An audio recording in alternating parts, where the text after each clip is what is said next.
지난주에 이어서 이제 15절부터 제가 살펴보려고 합니다. 제가 오늘 이 말씀을 준비하는 중에 이런 좀 생각을 해보았습니다. 우리가 고백하고 있는 하나님, 그리고 우리 자신들이 믿고 있는 그리스도 예수에 대한 그 사실에 대해서 우리가 입술로 고백할 때에 그 고백하는 그 의미들을 잘 알고서 고백하고 있는지에 대해서 좀 생각을 해보게 되어졌습니다.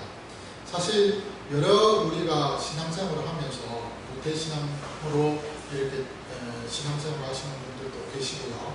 또 중간에 또 이렇게 신앙생활을 시작하신 그런 분들도 계십니다. 그런데 사실 모태신앙으로 이렇게 신앙생활을 하시는 분들이나 중간에 또 이렇게 신앙생활을 시작하시는 분들 모두가 다 공통적으로 한 가지씩 똑같은 부분이 있습니다. 그것은 뭐냐면 우리 하나님에 대한 그 내용에 대해서 구체적으로 또 그 이름을 부를 때에 왜 이 이름을 부르는지에 대해서 잘 모르고 그냥 하나님, 아버지, 예수 그리스도 아니면 주님 이런 표현을 사용한다는 것이죠.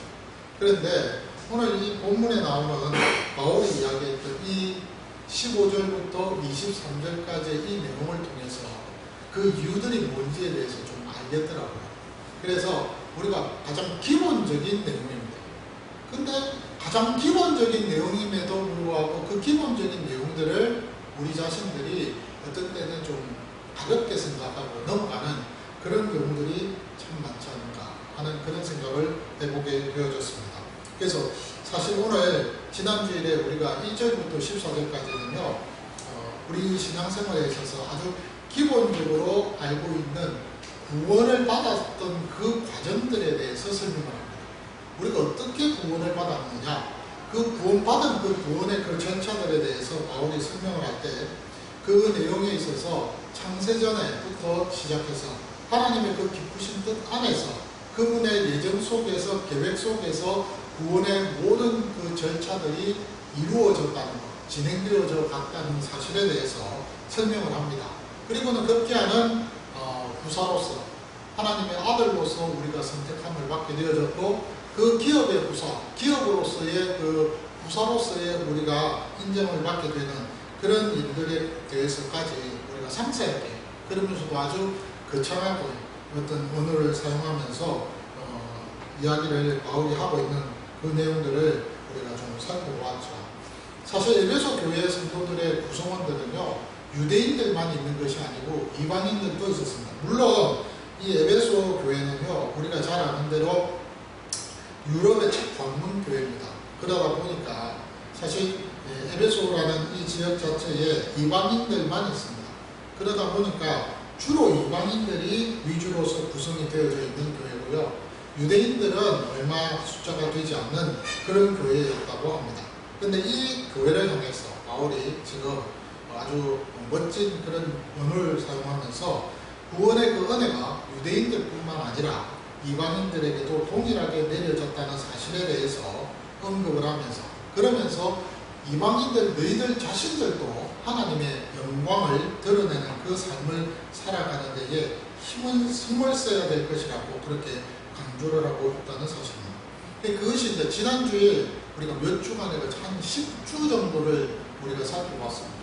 너무 오랜 시간 살펴봤기 때문에 아마 여러분들 중에는 너무 이거 오래 하지 않느냐 생각을 할 부분들도 있지만 그러나 사실은 뭐 이거보다 더 길게 할 수도 있는데 그래도 빨리 넘어가야 되니까 제가 그냥 14절까지 하는 것을 지난주에 끊었습니다. 오늘 15절부터 이제 23절까지의 그 내용인데요. 바울이 15절부터 이렇게 언급하고 있는 이 내용들은요 우리가 소위 바울의 기도라고 제목을 붙일 수 있는 내용입니다.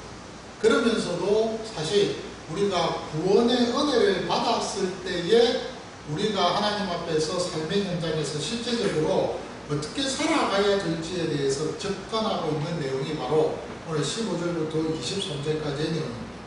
바울이 지금 기도하는 내용에 있어서는요 4가지로 그 내용을 요약을 해볼 수가 있습니다. 첫 번째는 하나님이 누구신가, 하나님이 누구신가를 알기를 원한다. 누가? 에베소 교회 성도들. 에베소 교회 성도들이 하나님이 어떤 분이신가에 대해서 알기를 원한다. 그것이 첫 번째 기도 제목이었습니다. 그리고 두 번째 기도 제목은 성도들을 향해서 가지시는 그 하나님의 소망이 어떤 소망을 가지고 계시는지에 대해서 알기를 원한다고 그렇게 기도의 제목을 기록하고 있습니다. 세 번째는요, 기업의 영광의 풍성함이 어떤 것인지를 에베소 교회 성도들이 좀 알았으면 좋겠다 라고 그렇게 그 기도의 세 번째 기도 제목을 이야기합니다. 마지막 네 번째는요, 그 풍성함으로 인해서 우리가 받은 능력이 무엇인지에 대해서 좀 알고 그 사실에 대해서 기억하면서 적용하면서 살았으면 좋겠다 꼭 그렇게 기도하는 그 내용입니다.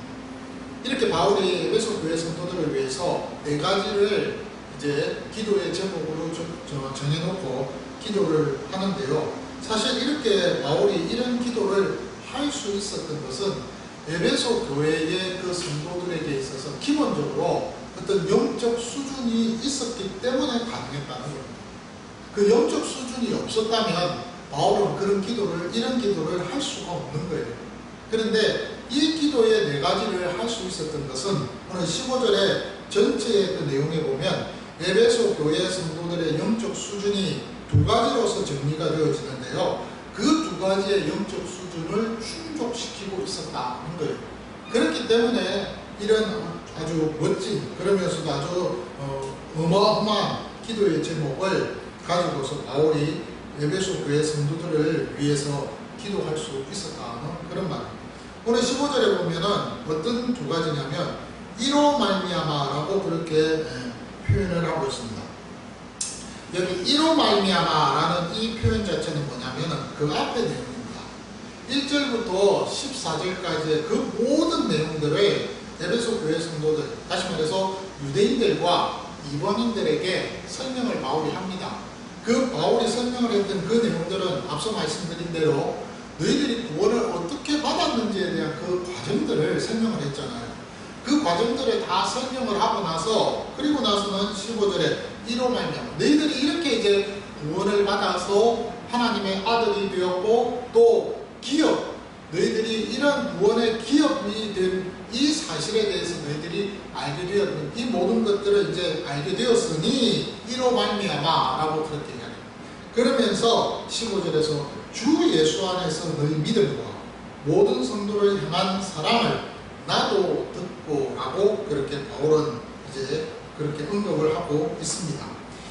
다시 말해서 바울이 지금 17절부터 기도를 하는데요.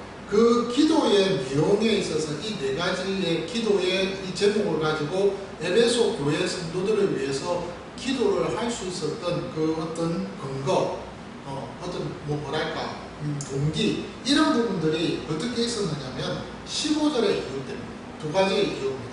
하나는 주 예수 안에서 너희 믿음이라고 했습니다. 주 예수 안에서 너희 믿음이라고 하는 이 이유 때문에. 두 번째는요, 뭐냐면 모든 성도를 향한 사랑이라는 이 이유 때문에. 이 두 가지 이유 때문에 바울은 충분히 에베소 교회 성도들을 위해서 기도할 수 있었다는 그런 말입니다. 참 여러분들 그런 것 같아요. 목회자가 누구를 위해서 기도한다라고 했을 때 보통 보면은 제가 그런 이야기를 많이 듣기도 하고 제가 또 그렇게 말하기도 합니다. 예, 뭐 집사님 위해서 기도하겠습니다. 권사님 위해서 기도하겠습니다. 뭐 목사님 위해서 기도하겠습니다. 아니면 형제님 기도하겠습니다. 제가 그렇게 말을 하기도 하고요. 또 누군가가 저를 위해서 기도한다라고 그렇게 말을 듣기도 합니다. 그런 이야기들 아마 여러분들이 들으셨을 거예요. 그럴 때마다 실제로 여러분들이 기도를 하고 계시는지요? 제가 오늘 바울이 여기 본문에서 나오는 이 두 가지 이유 때문에 에베소 교회 성도들을 위해서 기도한다라고 했을 때 에베소 교회 성도들이 어느 정도의 영적 수준이었는가에 대해서 정말 깜짝 그렇게 놀라는 그런 시간이었습니다. 실질적으로 여러분, 이 에베소 교회는요, 원래는 1차 전도 여행 때 바울이 지나간 그런 장소가 아니었습니다. 1차 전도 여행 때는 바울이 소아시아를 중심으로 해서 전도 여행을 다녔습니다. 그래서 우리가 잘 아는 데는 뭐 다소라든지 갈라디아라든지 이런 지역들을 돌아다니면서 그러면서 전도 여행을 했거든요. 그런데 이 에베소 지역은 언제부터 다녔느냐면 2차 전도 여행입니다.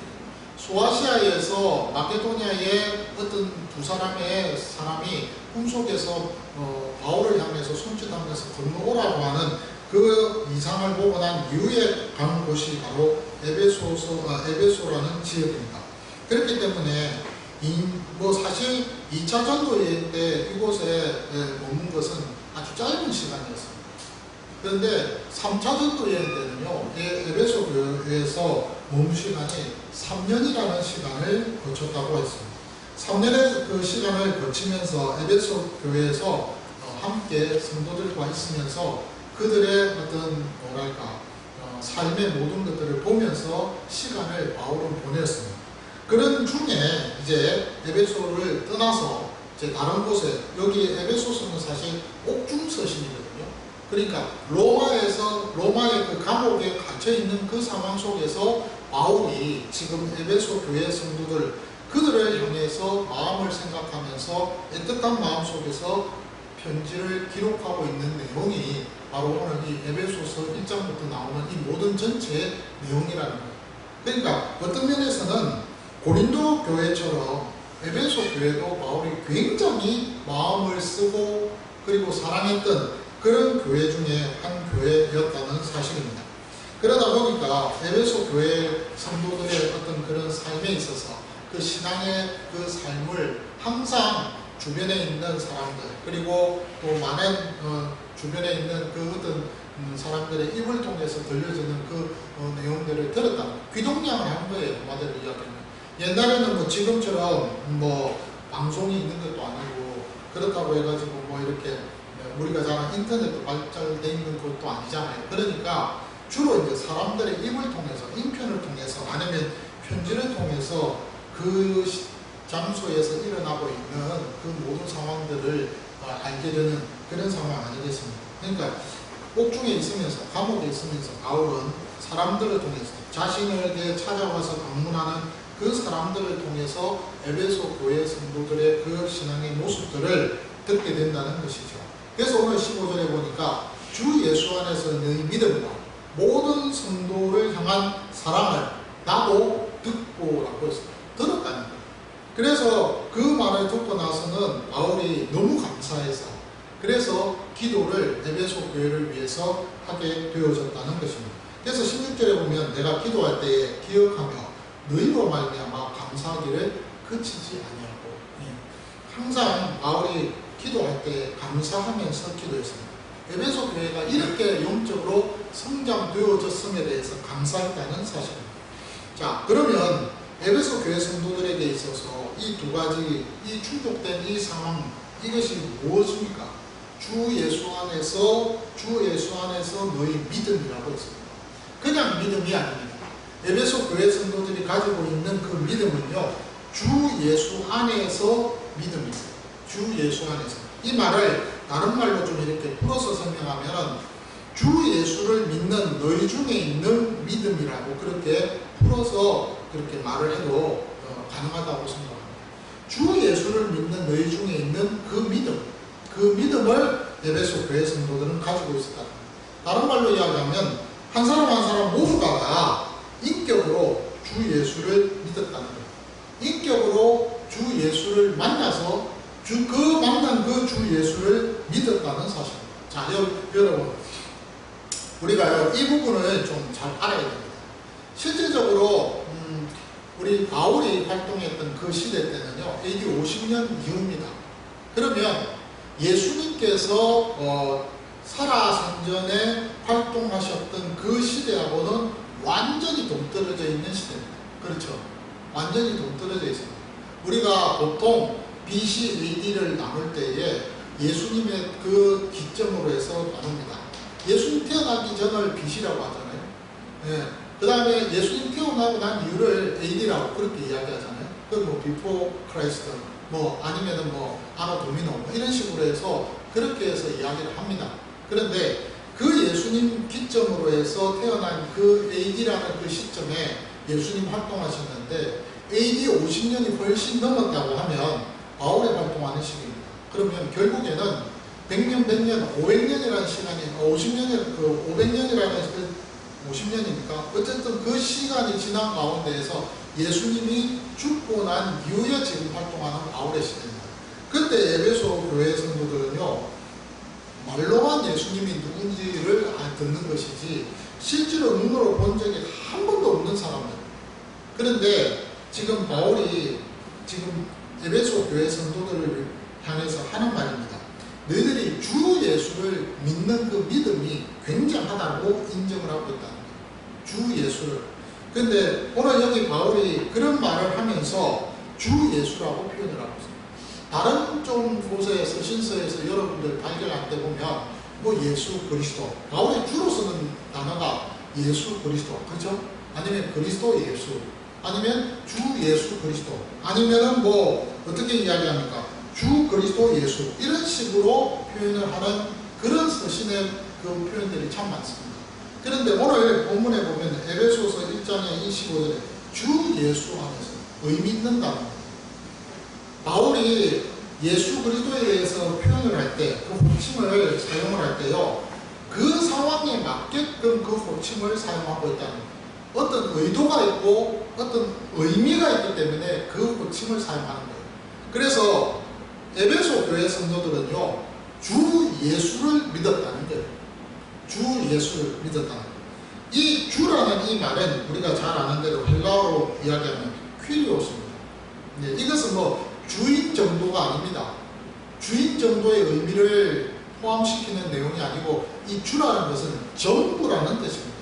이 세상에 유일하게 전부 딱 한 사람, 그 사람을 가리킬 때 주라고 하는 이 퀴리오스라는 이 단어를 씁니다. 그렇기 때문에 여러분, 퀴리오스라는 이 단어를 쓸 때는요, 항상 대문자로 씁니다. 로마의 헬라어의 황제를 가리켜서 문서를 쓸 때 당신은 나의 주라고 했을 때 보면 K라는 이 헬라어 단어를 항상 대문자로 썼습니다. 그는 유아독존, 당신 하나밖에 없는 신과 같은 존재입니다 라고 그렇게 의미를 부여할 때 이 K라는 이 단어, 퀴리오스라고 할 때 이 단어를 대문자로 쓰거든요. 그런데 성경에 보면 항상 퀴리오스라고 할 때는 대문자를 씁니다. 그래서 예수, 그 주라는 그 대상에 대해서는 유일한 분이다, 하나밖에 없고 그분은 신이라는 것을 확실하게 드러내고 있다는 거예요.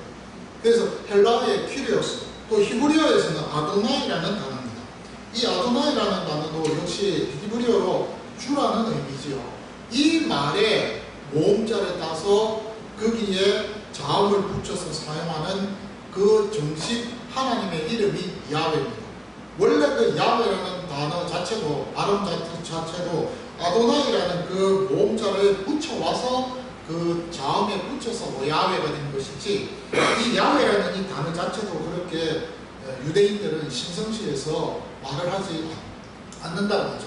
그래서 그 율법의 그 히브리어 원문에서 읽어 내려갈 때 이 야훼라는 단어 자음자가 붙으면 그 자음자는 뛰어넘든지 아니면은 아도나이의 모음자를 붙여서 그렇게 발음을 한다고 하잖아요. 그래서 야훼라는 단어는 다른 말로 다시 말해서 여러분, 여기에 주라고 했을 때는요, 바로 야훼입니다. 야훼를 말합니다. 그러니까 지금 바울은 무슨 이야기를 하느냐면 에베소 교회 성도들은 예수 그분이 야훼라고 그렇게 믿었다 이 말이에요. 절대적인 존재, 신성적인 존재로, 신적인 존재로서 에베소 교회 성도들은 그렇게 예수를 믿었다 이 말입니다. 굉장한 거예요. 유대인들뿐만 아니라 이방인들까지도 이 사실에 대해서 인정하고 믿었다라고 하는 그런 말입니다. 그래서 바울은 이 부분에 대해서 감사했던 거예요. 주 예수라고 했을 때 이 주는 그런 의미입니다.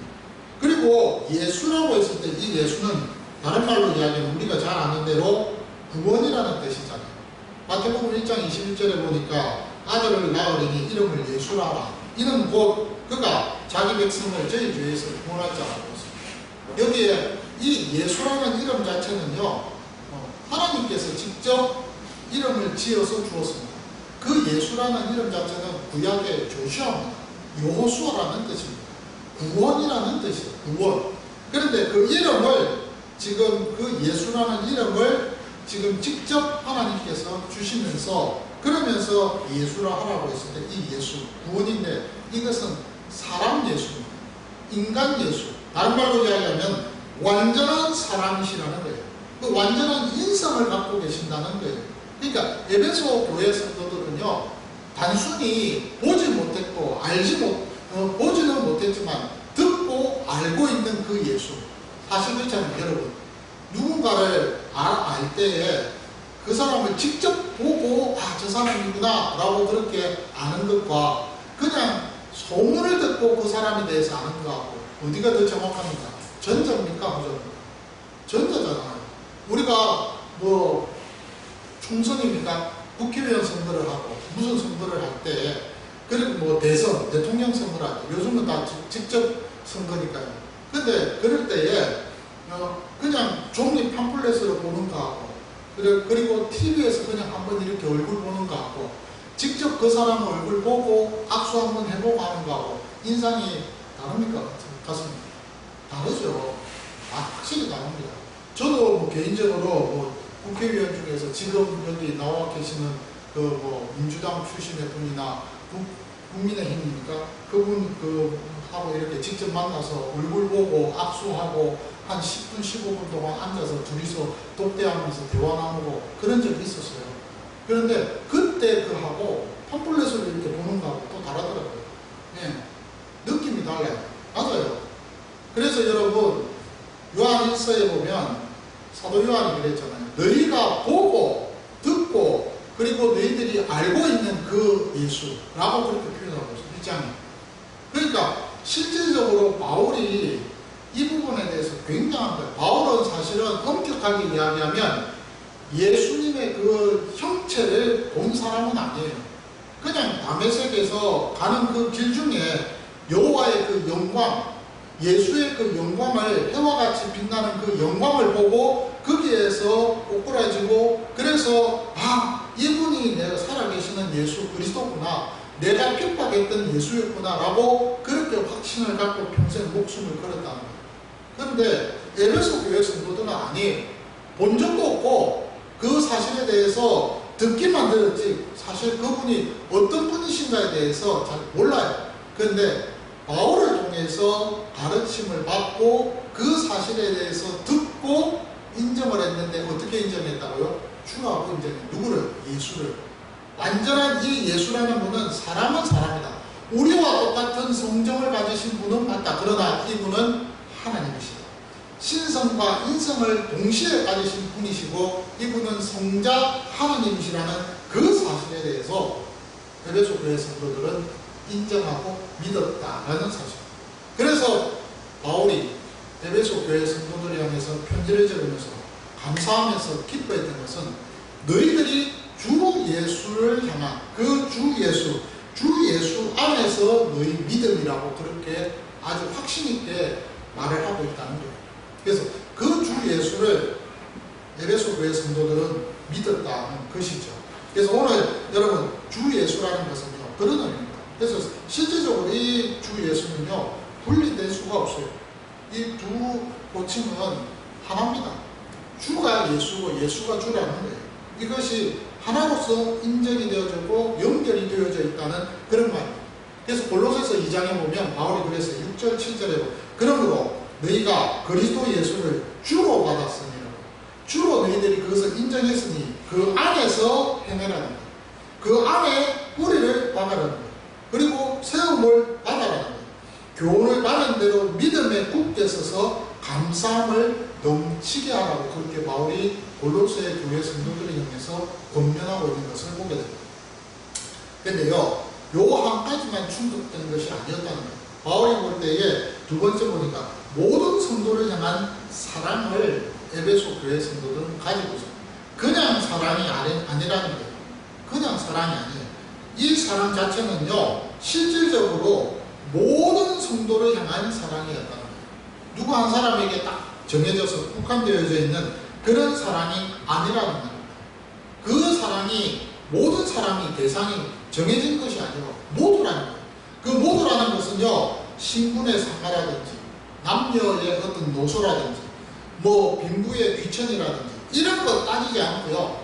벽을 두지 않고 모든 사람들을 향해서, 모든 성도들을 향해서, 그리고 또 심지어는 불신자들까지도 포함시켜서 에베소 교회 성도들은 사랑했다는 거예요.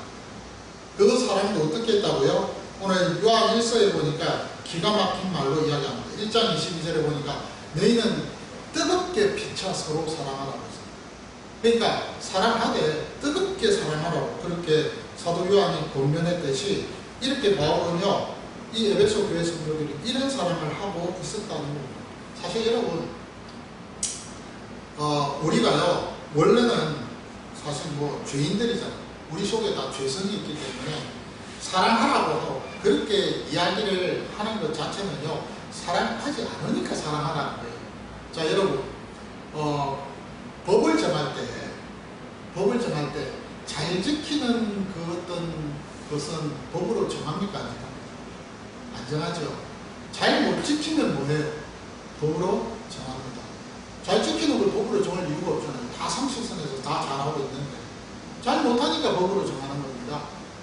그런 것처럼 성경에 나오는 서로 사랑하라 라고 했을 때 그 서로 사랑하라는 그 말은 잘 지켜서 서로 사랑하고 그렇게 법으로 율법으로 정했을까요? 아니면 못 지키니까 정했을까요? 못 지키니까요. 그래서 바울이 그랬어요. 디도서에 뭐라고 이야기했느냐면 3장 3절에 이렇게 했어요. 우리도 전에는 어리석었다는 거예요. 어리석은 자요. 또 순종도 안 했다는 거예요. 순종치 아니하는 자요. 속은 자요. 여러 가지 정욕과 행락의 종노릇하는 자요. 악독과 투기를 일삼은 자요. 가정스러운 자요. 피차 미워하는 자였으니라고 했어요. 그러니까 우리는 못했다. 죄성을 갖고 있기 때문에 우리는 그 모든 것들을 할 수가 없는 존재였다는 거예요. 그런데 디도서 3장 3절 이후에 보면 그런데 놀라운 것은 그리스도 예수를 믿고 나서 그 안에 있는 우리들은 이 모든 일들을 반대로 할 수 있다. 하게 되어졌다. 그렇게 디도서에 바울이 가르쳐주고 있습니다. 근데 결국은 무슨 말이냐면 우리가요, 사랑을 하되 그 사랑이 내 힘으로 되는 것이 아니라 주 예수 안에 있는 그 믿음으로 사랑하게 된다는 사실입니다. 그러니까 에베소 교회 성도들은 주 예수 안에 있는 그 믿음으로 인하여서 모든 사람을 향해서 사랑하는 그 사랑을 가능케 하는 그 맛을 에베소 교회 성도들은 맛을 보게 되어졌다는 말입니다. 이게 굉장한 영적 수준이에요. 굉장한 거예요. 실제적으로 내가 믿고 있는 그 예수가 어떤 분이라는 것을 너무나도 확실하게 알고 있고 그 부분에 대해서 부인할 수가 없으니까 야, 내가 이런 사랑을 받았는데, 내가 이런 은혜를 받았는데 내가 어떻게 이웃을 향해서 사랑을 안 할 수가 있을까? 이렇게 고백하는 거예요. 근데 예수님이 그러셨잖아요. 우리에게 말씀하시기를 너는 내 마음을 다하고 뜻을 다하고 성품을 다하여 내 하나님을 사랑하라. 이것이 제일 되는 첫 계명이라고. 제자들이 예수님께 질문을 했어요. 예수님, 라비오, 이 세상에서 제일 큰 계명이 뭡니까? 내 마음을 다하고 내 뜻을 다하고 내 목숨을 다하고 내 정성을 다해서 주 너희 하나님을 사랑하라. 이건 제일 첫째 되는 계명이에요. 하나님 사랑하는 거예요. 그 말은, 사랑하라는 말은 다른 말로 이야기하면 뭐예요? 그 하나님에 대한 믿음을 확실하게 너희들이 확인해라 이 말입니다. 그 하나님을 사랑하고 있다는 그 사실에 대해서 너희들이 그 믿음에 대해서 확신하고 있느냐. 그렇게 확신하고 있으면 내 이웃을 내 몸과 같이 사랑할 수 있을 것이다. 그래서 그것이 두 번째 계명입니다. 그것이죠. 근데요, 이처럼 바울은 이 부분에 대해서 에베소 교회 성도들이 이런 영적 수준의 신앙의 삶을 살고 있더라는 거예요. 너무 그 소문을, 그 소식을 들은 바울이 너무 감사해서, 감격해서, 그래서 이들을 위해서 기도를 하는데 네 가지로 기도 제목을 갖고 기도하는 거예요. 첫 번째는 뭡니까? 너희 에베소 교회 성도들, 너희들이 더 하나님을 지금보다 더 알아가는 그 일에 힘을 쓰는 성도들이 되기를 원합니다. 기가 막히죠. 그래서 그 기도가 나오는 거예요. 오늘 여러분, 우리가요, 신앙생활 하면서 한 번쯤은 생각해 볼 것입니다. 앞서 제가 말씀드릴 때 서두에 그랬죠. 우리의 신앙생활에 있어서 우리가 고백하고 있는, 우리가 부르짖고 있는 그 하나님에 대한 이름을, 그 의미를 얼마나 우리가 잘 마음에 새기고 여러분들이 고백하고 계시느냐. 우리가 밖에 나가서, 여러분들 모르겠습니다. 저는 그렇습니다. 제가 밖에 나가서 살아갈 때 사람들 만나고 어떤 일을 할 때마다 내 마음속에 하나님, 아니면 주님, 아니면 주 예수님, 아니면 예수 그리스도의 그 사랑, 뭐 이런 식으로 내 마음속에 말을 하기도 하고, 어떤 때는 사람들하고 대화를 할 때 그렇게 고백적으로 말을 하는 경우들이 있습니다. 그럴 때에 그 말하는 그 이름의 그 의미들을 내가 얼마만큼 내 마음에 새기고 뼛속같이 그것을 다 새겨서 그 입에서 그 이름을 고백하고 있느냐. 그렇게 고백을 하면 오늘 에베소 교회 성도들처럼 모든 성도를 향한 그 사랑의 모습은 당연히 나타날 수밖에 없다는 거예요. 그러니까 주 예수 안에서 너희 믿음은요, 모든 성도를 향한 그 사랑하고 분리된 것이 아니라 하나라는 거예요. 이것이 연결되어져서 하나가 되어져서 그야말로 이것이 역동적으로 계속해서 활동하면서 나아가는 그런 힘이 되어진다는 말입니다. 누구는 사랑하고 누구는 사랑 안 하고 그게 아니라는 거예요.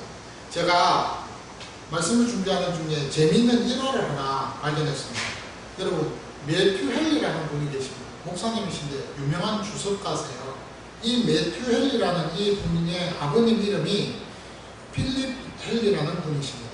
근데 이제 매튜 헨리에 관계되는 이야기가 아니라 그 아버지인 필립 헨리라는 이분에 대한 이야기입니다.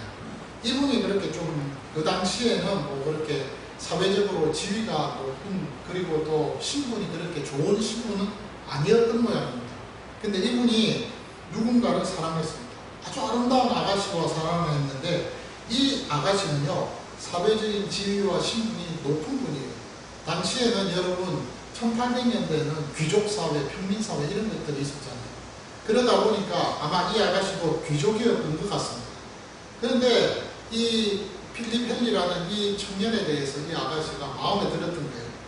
저 사람, 저 청년하고 결혼하고 저 사람하고 사랑을 나누면 정말 내 인생은 너무너무 활짝 열리는 탄탄대로겠다라고 생각을 하고는 이 아가씨가 정말 목숨 걸고 이 필립 헨리를 사랑했던 거예요. 그래서 이제 결국에는 이 필립 헨리가 아가씨 부모를 만났습니다. 그 부모를 만난 자리에서 이 아버지가, 그러니까 이 아가씨의 아버지가 이 필립 헨리에게 물어봅니다. 자네는 지금 어느 출신인가? 어디 출신이야? 라고 그렇게 물어봤어요. 그랬더니 그 말을 들은 이 필립 헨리가 당황을 했어요. 그러니까 이 옆에 있던 아가씨가 아빠, 그 뭐가 그렇게 중요합니까? 라고 하면서 뭐라고 이야기하느냐면, 나는 이 사람이 어디 출신인지는 잘 모른다. 그러나 확실하게 내가 한 가지 알고 있는 것은 있는데, 이 사람이 어디로 가고 있는가에 대해서는 내가 분명히 알고 있다고 그렇게. 그러니까 다른 말로 이야기하면, 나와 이 남자는 같은 방향을 향해서, 같은 목적을 향해서, 그리고 나의 어떤 그 당시에는 뭐 종교가 기독교밖에 없잖아요. 그러니까 예수 믿는 사람으로서 내가 어떻게 살아가는 그 방향에 대해서는 분명히 저 사람과 나는 같다는 거예요. 그러니까 어떤 출신이냐에 대한 중요성보다도 그 앞으로 그들이 나아가는 그 방향과 함께 그 같은 목적과 그 뜻을 향해서 나아가는 그것이 더 중요하다는 거예요. 그렇게 대답을 했어요. 그리고는 이 두 사람이 이제 결국 결혼을 했습니다. 그리고 뭐 아시다시피 매튜 헨리를 낳았죠. 이 매튜 헨리가 그렇게 하지 않았으면 그 이 목사님이, 유명한 목사님이 이 땅에 태어나지 못했을 거예요. 조선가 굉장히 유명하신 분입니다. 지금도 목사들 세계에서는 매튜 헨리 이 주석에 대해서 정말 칼빈 주석으로 인정될 만큼 굉장한데, 어쨌든 이 매튜 헨리가 태어났습니다. 자, 여러분, 우리가요, 누군가를 사랑할 때 그 사랑하는 조건을 우리가 따지고 있다면 우리가 문제 있잖아요. 근데 우리 자신들을 돌이켜볼 때에 사실 그래요. 하나님이 나를 사랑하시고 또 그 하나님 아버지께서 나를 인정해 주신 것이 나의 어떤 조건을 보고 인정하시고 사랑하셨어요? 내 어떤 환경 보고 사랑해 주셨어요? 더 나아가서 여러분, 그 아버지 하나님께서 그 기쁘신 뜻 안에서 우리를 예정하사 너는 내 아들이라고 선택하신 것이 어떤 조건을 보고 하셨습니까? 아니잖아요. 그분의 단순한 기쁘신 뜻, 그 하나밖에 없어요.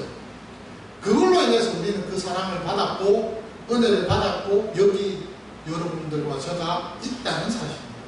그러니까 그 부분에 대해서 우리가 얼마만큼 그 부분을 알고 느끼고 그 부분에 대해서 생각하고 있느냐. 자, 저는요 이렇게 여러분들에게 좀 생각하고 싶습니다. 제가 이런 이야기를 하면 좀 실례되지만 돈 이야기를 좀 할 수밖에 없네요. 어차피 우리가 이제 돈 이야기를 하는 것은 돈이 그만큼 우리에게 피부로 와 닿은 거니까 돈 이야기를 해야 되겠죠.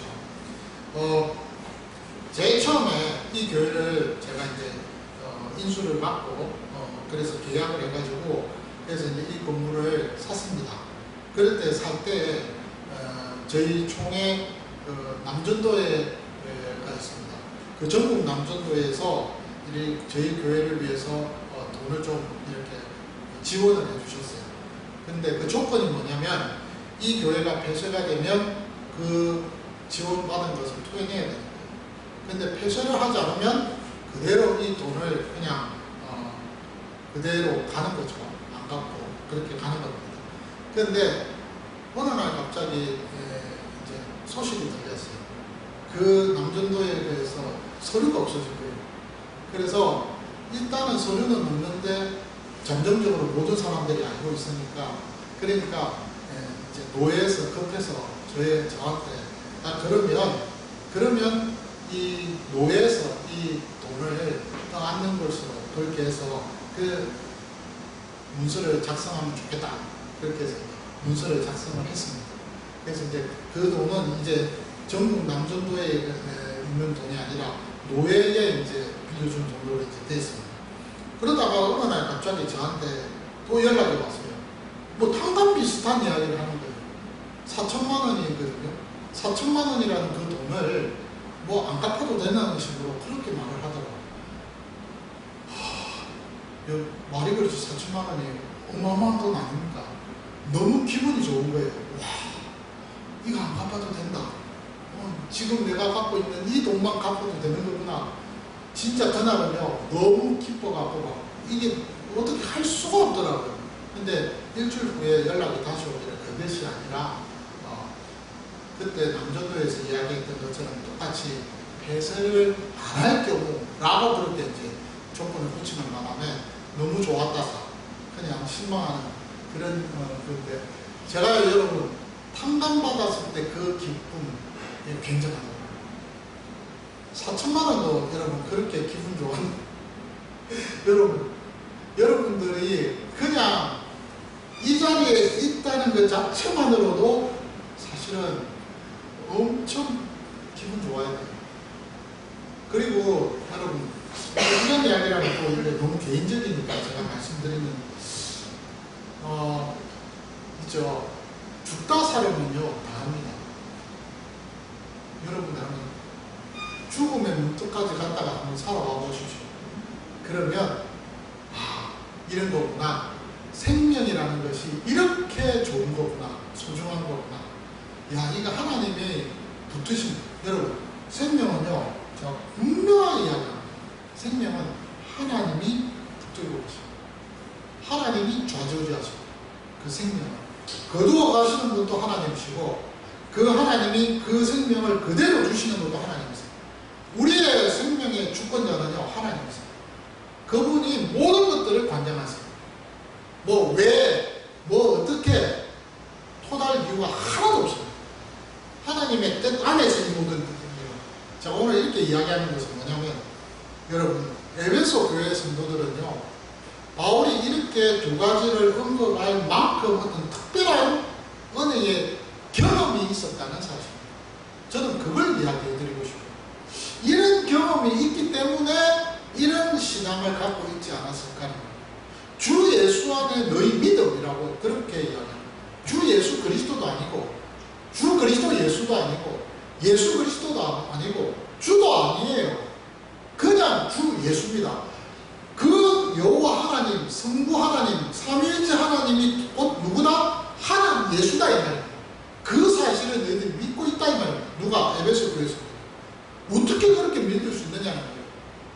이방인들만 주로 이루어진 그 구성원들이 어떤 경험을 했길래, 어떤 삶을 살았고, 어떤 삶의 현장에서 무슨 일을 경험했길래 이렇게 확고한 믿음을 가질 수 있었더냐는 겁니다.